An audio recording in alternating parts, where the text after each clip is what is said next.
you walk into church during the day. Oh man! Oh, the angels are singing. It's wonderful. It's amazing. At nighttime, the lights coming in. It's beautiful. I mean, it's like you're in an episode of Psycho or something. I never been so scared in all my life. I'm putting 50 teenagers in it. It's amazing the building's still standing. I don't even know. It's terrible. It's just terrible. Nothing around here to be afraid of, I hope.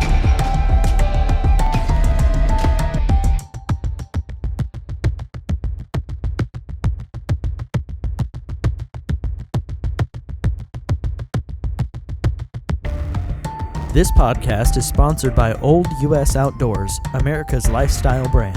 Shop online at oldusoutdoors.com or your local outdoor clothing store. Follow us on social media at Old US Outdoors for exclusive offers and discounts. Hey everybody, welcome back to Scary Church Stories. Whoa. I'm Ben, hanging out with my buddy Norman. And Norman, how you doing? I love how you bring in the sound effects. That's See, good. we don't even need an editor.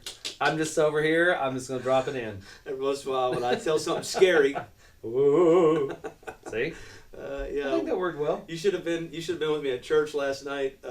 We were doing some work, had some practice for the play and everything. Yeah. It got done. I had to go to my office, work for about 30 minutes. Nobody's here.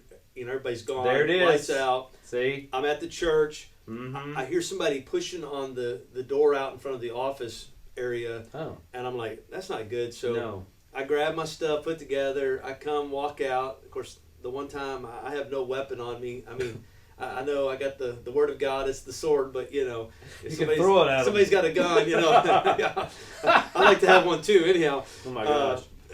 Anyhow, so I go out there and nothing. I don't see anything. So then I walk down the hall and I thought I'm gonna run the restroom before I leave. Walk down the hall. When I do, I hear another noise and I look and I see a shadow of somebody walking outside the door.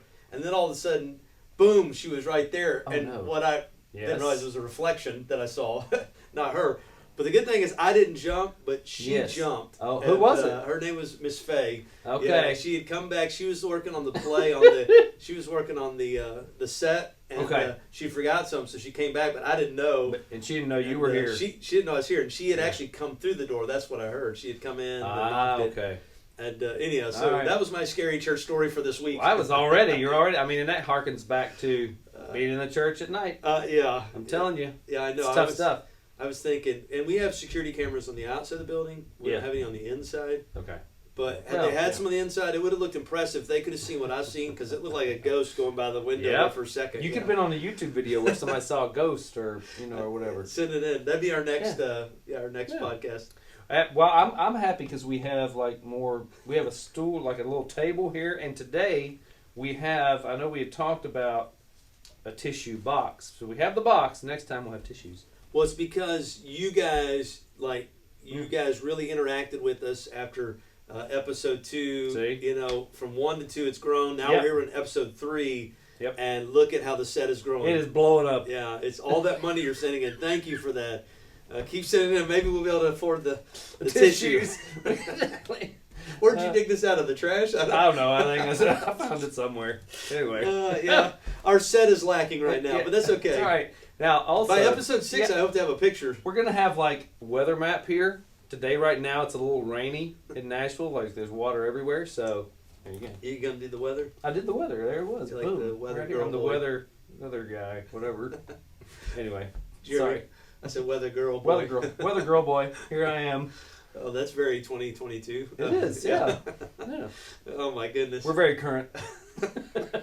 That's scary right there. Yeah. All right, so we got to talk stories. One thing is that you and I both have had the privilege of traveling around the world and getting to visit a lot of places. So before we even get into the church part of it, tell me what's your favorite place outside of America? What's your favorite place to go to, or that you've ever been? It's actually kind of tough because every place I've ever been, I've liked a little bit about it, except a few places.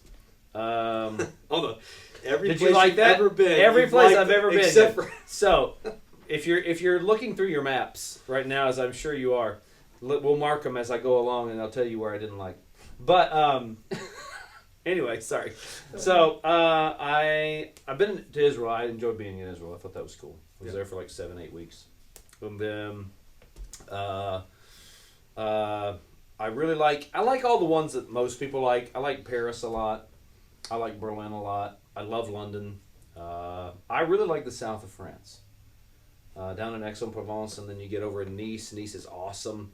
And all that there on the Riviera and all that so stuff. picturesque. And It's really, it's just You like insane. the- The food, you like the food? That's the what I was gonna ask you. food, everything. It's just incredible. So What- I really loved it down there. What's your go-to food when you're in Nice? Well, I like just kind of traditional like steak and fries. The French do a great steak frite, and so it's like a really thin steak. Is nice there like fries? Bam! It's really. is But there there is. Is there a place when you're over there like, Mhm. for instance, I don't go to McDonald's here. Yeah. But after 2 weeks of being in another country and I see Yeah. McDonald's, Sure. I'll go to McDonald's. Yeah. Like, is there something like that you like when you're? I don't go to when I'm over there. I don't generally go to fast food places. You stay healthy. I stay. See, I'm impressed. Well, I with just kind of because I've spent so much time there. I know. I just like Kinda, for I me, find it, and it's just- you know, it's I know because also when I go place, I'll be there for a month to 6 weeks or 2 months, right. and so I find those places, and you It's know, the- and so then I just go to those I mean, places. I love the restaurants. I Yeah. love the food. I just like. I think it's the familiarity. Like, Oh, it is. I don't eat a Snickers hardly ever Yeah. here, but when I'm When over you go there, I'll go buy me a And Snickers. I think, what do you think of this? I think when I have had like McDonald's or Burger King, or I actually find it better over there than over here. Oh, way better. Yeah. Like it's really funny. It's No, that cleaner. is. It's It really tastes true. better, and I Yeah. think. But some of it, I think, is too. Is for me, it's just like it. It's like It possibly is familiarity. it's a glimpse just of home, you know. Yeah. Although like I said, KFC. yeah. You been to KFC over I there? have. I actually Yeah. even a Baskin Robbins. Yeah. Oh yeah. When I was in Russia in '92, Yeah.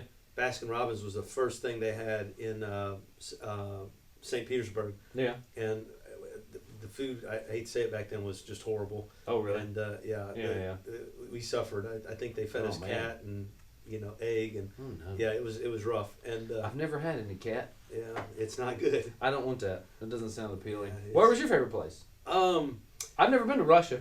That I'd like was to go. interesting because at the time with them just opening up, Mm. we were kind of like celebrities being from America. Mm-hmm. So I mean, I was not quite 13 years of age, so that was kind of Okay. cool to experience that. And Yeah. we go into schools, and everywhere you go, people just come up want to touch you, because you're Really? from America. So Yeah. it's kind of neat. Oh, yeah. But I think for me, of course, Israel by far is one of my top favorite it's places. it's I fascinating. love it. Place, yeah. I think, the typical touristy places, like U.S., Hawaii and Alaska are fun. Colorado, I think more in other countries. Actually, believe it or not, I really liked in Lithuania. Mm-hmm. The capital there in Vilnius is Yeah. beautiful, and Kaunas, and I mean there's some great cities there. Mm-hmm. I just love, my favorite thing I think was taking the train in Europe. And That's just, great. Yeah, just Yeah, getting to yeah. see different places. I love London. Mm-hmm. Been there quite a few times, but I got a ton of food experiences that. Yeah. Some are good. Oh, and really? Some not so good. Yeah, and yeah, everybody's yeah. trying to get you to try something. We were Oh man. we were in Lithuania one time, and we were at this national pastor's house, and they were excited to feed you, and Yeah. like I want to always be careful. I don't want to offend anybody. We're at their house. We're sitting in this Mhm. gazebo out in the backyard. It's a beautiful night, and they've made like this dish, and it's like a cold salad, but it's raw fish and raw Mhm. seafood and stuff. Yeah, And yeah. That's not your I can thing. do like fried fish, but the yeah, raw the raw, sushi yeah. sort of stuff. and is I don't not- do yeah. cold salad very well either. Yeah. And so they mix that in, and back then I was a little heavier, and the lady was Okay. making my plate, and Uh-huh. she just pounded on because It's I'm, like, I I'm a got big boy, it. and then she looks at me, she goes, "Is that enough?" And I was like, "Oh, that's mine." I was like, "Yeah, Yeah. plenty." And I'm thinking, "How am I gonna eat this?" So I take a bite, and I just start gagging. Yep. So they had bread there, so for every bite I'd be eating a slice of bread, just trying to get this down. Oh, yeah. And I hadn't even got a quarter of it down. I mean, I'm just like doing everything I can not to get sick. Yeah. And everybody else is finished, and they're all looking at something. And I notice all the piles of plates stacking over here, so I hurry up, put Yeah. mine underneath, sit there. And the lady's like, "You want more?" And I was like, "Oh, I'm so full. If I ate any more, I'd just be sick." And Yeah. she goes, "Oh, that's too bad. I got chocolate cake." And I'm like, "Well, I'm never too full for chocolate cake. You know? There it is, never right there. too full for chocolate That's cake." it right So- there. I mean, I remember I was doing a show in Prague, and this was really random to me anyway, and I guess it's still this way because it's been a few years. But I was going around, and there's like great Italian restaurants everywhere, and it's like from pizza to anything, and I was like, why? It's surprising. There's just so much Italian food here? And they're like, oh yeah, that's the Italian mob. And they're like, in Prague, like, the Italian mob is the mob. It's not. I would have thought it would be, if there was a mafia, it would be the Russian mafia, but it wasn't. It's Italian. It was the Italians. Nice. That was really funny. So they got all these Italian. So they got all restaurants. these Italian. You can go in and find any kind of Italian food you want. It's fantastic. Yeah. And it's like you can get cheap stuff or expensive. It doesn't matter. So if you're ever in Prague, I've go been get some Italian food. I've been to Prague. It's been quite a while, but well, next time you go, I'll give you get some Italian food. It's funny that I have a ton of church experiences, church stories in other countries. But Yeah. I think one of them I think about was when we were in Hungary, and we were going to cross over. There's a ferry boat crossing going into to the Czech Republic, and we were going to be crossing that day. And right on the border there's a large Catholic church. It's like one of the biggest in that region of the world. And I don't know, it's a beautiful building, and I don't know why in particular, but we went and toured it. We were waiting on that boat to cross, and so we had a little time, and so we're touring around, and myself and some of my buddies, we got pictures, out in front of it and stuff. But we go inside, and in the sanctuary, they actually have, right at the front of the sanctuary, they have this glass box, Okay. and they have the skull of a priest that was the priest there like 300 or 400 years before that. Oh wow! And It his was skull a is really sitting good there. one. Apparently. Oh wow! They didn't want to bury him all the way. Why did they? And- What was their And I, reasoning for? and I think they actually, say some prayers to him and keep him there. Wow! Apparently he was such a good preacher that they didn't want to let him go. They were so. just like, well, at least let's keep, Like, let's keep his brain Like, and his head. We're going to keep you here forever. What? Wow! Well, I know That's I know the children of Israel kept the bones of Joseph because he didn't want to be buried in Egypt. And they took him out. And, They did. That's true. So I don't know if they were holding the skull for... Maybe they're gonna go somewhere else They and got- take him with them. He's like, when I retire, I don't know why he talks like this. He but talks like that. When I retire got a from voice. the country of Hungary, Yes. Oh my gosh. I want you to take my skull to another Make country. sure you take it somewhere. I But- wonder if he. Did But he the choose people what got country? lazy Yeah. and just left them in that glass, and they're like, Yeah. our man, grandkids it's will good. do it. And then Yeah. the grandkids were like, our kids will do it. And then It just 400 kept years going. later, he's just still He's there. just sitting there. And, And they're like, and one he's, day and he's gonna be looking at him. delivered. He's looking at him, going, "Y'all are not Like- doing what I said at all." Like, I'm still here. And I'll be honest, that Oh, church gosh. was freaky. And we walked back. Yeah. And there was an area you could walk, and there were steps going down to Mhm. a basement. Yeah. And they actually have, like, the catacombs. They Oh, have, yeah. people Yeah. buried there and all that. Yeah. Yeah. And just standing at the top of the steps, and you looking down, and it was, like, very dim down there. Yeah. Cold, just, like, so deathly and dark and eerie that Yeah. I wouldn't even walk halfway down those steps. I mean, it was that freaky. And with that dude's skull in there, Wow. that was, I mean, that's a physically scary church story, but it was Wow. it was intense. Yeah. Yeah. I could not stay the Those- night in that church. No, I think those are like kind of ancient churches. Like, I wouldn't want to. And then on That's not top of something I that, want to be. we're crossing the ferry boat. And Okay. as we're crossing the ferry boat, there's pictures. Somebody was taking of us. We're on there, and somebody's taking pictures of us, right? Mm-hmm. And we're just me, and I forget who it is. We're smiling. We get home, and we get the pictures developed. We look, and behind us, there's two priests, and their eyes are just deathly staring at us. Yep. And And yeah, it's freaky. that's. They And I'm not people knocking. can get intense. I'm not knocking any priest. I'm being No, nice. no, it's fine. But, It's but, all right. but these guys were part of that church, and Okay. like, yeah, that was intense. Yeah, I mean I think probably the most kind of intense story that I ever heard. I wasn't there, which I'm glad for this particular story. I'm glad I wasn't there, but it was. I lived in Germany for some years, and we met this pastor from the Congo down outside of Frankfurt, and we went to his church a few times. He's really sweet. He was a really sweet Hey, guy. real quick, for those Yeah. who've never been to Germany, Yes. Frankfurt is Frankfurt. Oh, right? Frankfurt. Okay. Yeah, I'm sorry. I'm really sorry. For all of our Southern folks. I've spent most. I'm sorry. I apologize. Yeah. I spent a lot of years living in Germany, so yeah. I love the way you say all the names proper. I'm like, Yeah. Frankfurt. Is Frankfurt. that Frankfurt? That's Frankfurt. That's Frankfurt. To all our Sorry, I friends didn't out interrupt. there. You're great. No, story. you're fine. You're fine. So yeah, no. So I was outside. I can throw in even more of a southern accent if you want. But yeah. So I'm down there. We're in this church, and we went out to lunch or dinner with him. And he not only had the church in Wiesbaden, but he had another church back in the Congo that he was still the pastor of. And when he took over that church, before he moved to Germany, he took over that church in the Congo. And it was a big mess and, whatever, all the stuff going on there. But he was trying to figure out, he was having a hard time finding, like, who are the people who really want to be here and who are devoted to this, and who are people who are trying to, who are acting bad and doing all kinds of stuff, which I can't even imagine what they're trying to do. Anyway, and so he had this idea where he got some guys who, I don't know if they worked for the church or if they were other preachers or other in town. They came into the church with everybody there, had masks on with guns, and got in the front of the church and said, okay, if you're a Christian, I want you on this side over here, line up on the wall on this side. If you're not, line up on this side. 3 people lined up on the side that were Christians who said, yeah, we're Christians. 3 people lined up over there. Everybody else ran out of the church. And they all took their masks off. And that's what he started the new church with, was the 3 people that stayed. Who were like, he basically said, line up because we're going to kill you. Wow. And 3 people lined up. Everybody else ran out. And he's like, okay, we got a church now. And that's what he started with. He found out who the real the real deal was. And I was like, well, I guess that's one method. That's crazy. First off, that's crazy to think about. Seriously though, but I was thinking myself, I was like, oh dang. What would I do in that situation? How many people would leave? Yeah. I'm afraid if he did it in our church, we got so many people carrying guns, we'd have a battle is what I'm afraid of. Oh. But I am concerned sometimes because, like, I'm not saying, by the way, I recommend that approach.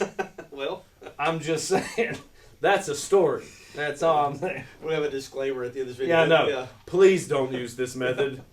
Please don't do that. I mean, I think I'm always concerned, like with our church, we have people who are security team and stuff, and they have protocols. They know, like we've had the sheriff's department come and do some training, and they know what to do in a case of emergency. We have a whole backup plan for, even myself and everything. They have all this lined out.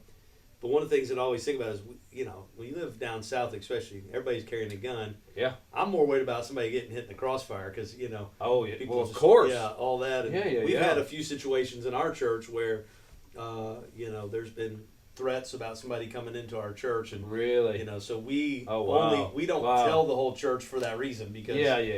I don't want every visitor that comes up getting a gun pulled on. Like, why are you here? Gosh. I'm just here to worship the Lord. So wow, it gets that's intense. intense. Crazy. That's crazy. I'm sorry about that. So this guy in the Congo, though, like after that happened with those 3, was he able to then see he the started church? and it got back up to 700-800 people. Wow. Yeah, that met the Lord, and crazy. Yeah, but that's the only time I've ever heard. I'm not saying that's the only time it's ever happened.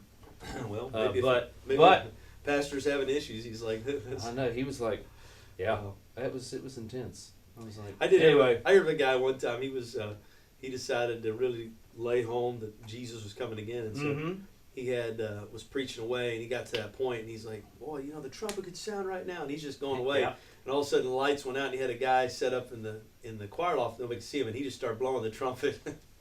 And they said people just started like running. And of course it's dark, funny. so I crashed. Oh in man, and that's else. funny. And anyhow, somebody broke an arm, and the preacher kind of felt bad that somebody got hurt. But I don't know why. Like, if the Lord's coming again, that's supposed to be a good thing. Why would you be freaking out and running? I don't know. I know. Well, I know there was this. He was an evangelist. I can't remember his name. Maybe it was Sheffy. Oh yeah. Yeah, it was Sheffy. Yeah. And the bathtub scene. The bathtub. Yeah. That's it. You want to tell it? No, it was the drunk guy, right? It's the drunk guy. Yeah. Yeah, the guy that actually played Sheffy. Yeah. It was a preacher that I knew, and one of my close preacher friends, that was like his mentor, and so he told me all about him. And that's awesome. The guy in real life was amazing, but he played Sheffy, which is like a circuit riding preacher. Yeah, he's a circuit riding preacher. Yeah. I thought that was kind of. They're dealing with the drunk. Yep. And the wife the comes to having him issues, with him. and says he's an alcoholic, and he just literally like loses his mind when he gets drunk. And she's like, I don't know what I'm gonna do. And so he had this idea. He's like, okay, this is what we're gonna do. Next time he gets drunk and comes home and passes out, he came over, and they put him outside in a bathtub, naked, and he set up wood all the way around him, and he set it all on fire, and kind of woke him up, but he was still he didn't know what was going on, and he woke up, and he was like, he thought he was in hell. Yeah. and so it freaked him out, and he got so scared he passed back out, and then they put him back in the house and all that, and when he woke up, he was boom, it changed him. I don't think He never touched another drop of it again. That was it. I was like, man, that's intense therapy. That's intense therapy. Yeah. Well, the guy that played Sheffy, his name was Billy Kelly, and my friend who was kind of mentored by him said they were doing a meeting together one day, and Billy was known for, he was kind of a big guy, and he would be at the church. He just raid the refrigerator at the church before services. That's funny. He's like, so we'd be at the hotel room, and he's like, I look over, and he's like, it's an hour before we're going, and he's just sitting there, and he's got food on his chest where he's been eating, and just laying down. He said, I'm over there on the side of my bed praying, God, would you help me? Let me do something, that would really help the people tonight. And he said, we get there, and he said, we get to the church, and he's like, I can't find Billy. He's in the kitchen, finding what he can eat. He said, I get up there and I preach first. And he said, I'm preaching, my heart out, trying to do anything. And he's like, nothing, really spectacular. Yeah. He said, Billy walks up there and just strikes the piano, and when he does, like the power of God just moves in, and then awesome. He's like, he said he just something special about him. Yeah. But, anyhow, he just that's how that is sometimes. Yeah, it's funny. Yeah, well, it's funny. One of the things that I think is like on a more serious note, I was in Greenland several years ago, and in Greenland, it's a welfare country of Denmark, and so I had a friend that was wanting to move there to be a missionary, and you can only move there if somebody invites you there. And so he and I went to the largest village on the east side of the country. Flew in the airport there to a town called Amaslik, I believe is the name of it, and we get to the village there, and and I don't know, we were there 4 or 5 days, and really nothing spectacular happening. It's not a lot of people. There's like one store / payphone / sounds about right. Grocery store. It's kind of everything one they got. stop shop. Yeah, and there was no McDonald's or anything in that town, and so we're meeting around. We finally met this guy. This is a really cool story, but we ended up getting to lead him to the Lord, and it was amazing. But the next day, when we were getting ready to leave, he wanted, I think it was actually the village of Kulasuk, and then we had went to Amaslik. But the next day, we were getting ready to leave, and we wanted to do this little video interview. So we just was talking to him. Yeah. And we're like, have you ever went to church? And he said, yeah. And they just have one church there. It's a Lutheran church, but it's kind of a state church. Okay. And he's like, I've gone there, a lot of special Sundays, Easter, Christmas, baptisms, and other things, and but he was, after we talked to him, he's like, our church has never told us this. And I was like, well, what do you mean? He's like, nobody's ever took me through the Bible and showed me, what God did in sending His Son. And he's like, I knew that Jesus was born, but he's like, I never heard it in this way. And he goes, we need somebody to tell us this. Like he's like, my family needs to hear this. My kids need to hear this. The school kids need to hear this. He's like, everybody needs to hear this. And immediately after hearing it, he recognized the truth that we all should realize is everybody does need to hear this. Yeah. I think that's one of the things with sometimes these scary stories or these situations where people push somebody out of church. Yeah. They get hurt, they leave, is if you're not careful, you end up kind of moving away from doing what God has called every believer to do, and that is we're to share the truth. Yeah. And so what happens is we get isolated, and that's what the enemy wants. He wants to keep us from fulfilling what God's called us to do, right? Yep. And and so we see that battle that goes on, and that's why it's so important that we overcome these things. And there's definitely a lot of stories we're going to hear about, a ton of them over the next few weeks, but but there is a ton of those, and I think sometimes you know, it would be nice if all the hypocrites, so to speak, were removed. But probably at some point in our life, all of us have been hypocritical. That's you the know what I mean? thing. I mean, I think that, you know, when you start going down the road of being hypocritical, that's one of those things. It's like, well, I can kind of throw myself in that boat pretty quick. So, Well, it's like, you know, yeah, you gotta. people are like, you know, everybody has this expectation, this thing they want, and you know, I kind of laugh because it's like, you know, when you're driving and you're like, man, these idiots don't know how to drive, you know, Yeah. and then you're sitting there and the light turns green, and you know, and it's 20 yeah. seconds goes by, and then Yeah. you know, you finally realize it. Yeah. And maybe somebody in the car says something to you like, "Oh, you're not paying attention," Or you're on the phone. yeah, that is. Well, yeah. I would never be on the phone. Yeah, driving, you never. Or you've just honked at somebody for being on their phone, and then you're I'm on my phone. Like, I know that's how. yeah. That's how we feel though. Like Yeah. it's like people do us wrong, but sometimes we forget. You know, Yeah. we've probably done something wrong, or Sure. you know, even inadvertently said something that could have hurt somebody else. you know? Absolutely. And I think that kind of stuff's unavoidable. If you're going to have contact with human beings, it's you can't avoid that kind of stuff. right. And so, Well, you've met, you know, our producer Jeremy. You know. Yeah, I mean, I mean, that poor guy. Every church he goes to, they pick on him. that's so, crazy. Yeah, it's. I don't even know. I don't know what to do with him. Yeah, he's a I guess a third generation preacher. So Yeah. you know, Yeah, it's actually a miracle he's not in an insane asylum. That's- yeah. that's probably pretty close, actually. No, I'm kidding. And I know he's been to he lived in Romania and London, so Yeah, he probably I don't know if he has any scary church stories because he was pretty young, but he might I bet remember he does. some I food bet, stories. I bet he's got plenty of church stories. Oh, I know he's I bet got he's something. got See, he some went to church my stories. church, so I can't let him on camera. Okay, fair enough. Yeah, we're not going to have those kind of testimonials. Okay, That's we're not bringing him on. It's not this kind of a show. Okay, all right, fair enough. Fair Yeah. enough. Yeah, only, That's one of the reasons that we're doing the show. I haven't known Ben very long. that's right. I've only known him about 6 months. Yeah, so all the people that you actually get- know me, I couldn't have you them. can't have them on. Yeah, co-host this with me. It was like It's yeah. too dangerous. It is funny though how so you know I knew your wife. I met her in D.C. Yeah. through some mutual friends, and probably 2 years ago. Mm-hmm. But when you and I met, like I mean, it was instant. Oh yeah, You know, I mean it was crazy. Yeah, it was It's connection. like boom. Yeah, I think it's that PK. It's like a club. It's an elite club. Is there a PK club? Well, there is. I mean, like I'm but actually but really. you've been hanging out so long in Europe, you had Yeah. a chance to get in it. But Oh yeah. yeah, you just Yeah. pay your $10,000 fee, and I let dang. you in. That's expensive. It's- All right. I mean, it would be a PK club if someone would try to make money. All right. This is a new challenge to everybody out there. If you'll send in the money, I'll join the PK club for the team. We better raise the money Help for the me tissue join. first. Help me join the PK club. We got to Yeah, raise we the got to money get for the tissue Kleenex first. Yeah. We got to get Kleenex first. No, yeah, it would start there. Anyhow, hey, listen, I hope you have a great day, and you know what? No matter what you're going through, remember By the way, this. I hope you have a great day too. It's not just him. Yeah, Okay, go we ahead, both sorry. hope you have a great day there. But remember this, no matter what you're going through, it doesn't change who God is, where God is, or what God is doing. And God is always at work. He's always on the throne, and He knows where you're at. So don't forget that, and I just encourage you to keep following Him. Yeah. I agree. There you go. Ditto. God bless.